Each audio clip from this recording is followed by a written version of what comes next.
Pagkatapos nakita ko ang malaki at puting trono at ang nakaupo roon.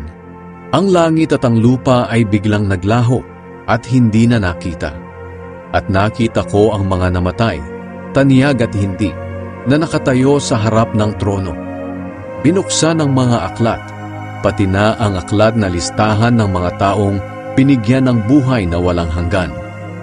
At ang bawat isa sa kanila ay hinatulan ayon sa ginawa nila na nakasulat sa mga aklat na iyon.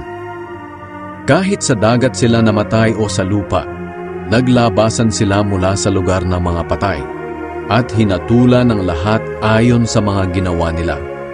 At ang sinumang hindi nakasulat ang pangalan sa aklat na listahan ng mga taong binigyan ng buhay na walang hanggan ay itinapon sa lawang apoy. Pagkatapos itinapon din doon ang kamatayan at ang Hades. Ang parusang ito sa lawang apoy ay ang ikalawang kamatayan. Kung ang kamay o paa mo ang dahilan ng iyong pagkakasala, putulin mo ito at itapon. Mas mabuti pang isa lang ang kamay o paa mo, pero may buhay na walang hanggan ka, kaysa sa dalawa ang kamay o paa mo, pero itatapon ka naman sa walang hanggang apoy. At kung ang mata mo ang dahilan ng iyong pagkakasala, dukitin mo ito at itapon.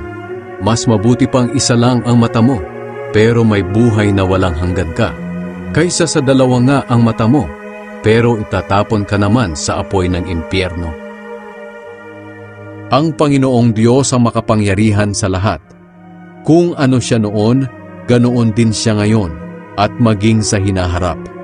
Kaya sinabi niya, "Ako ang Alpha at ang Omega."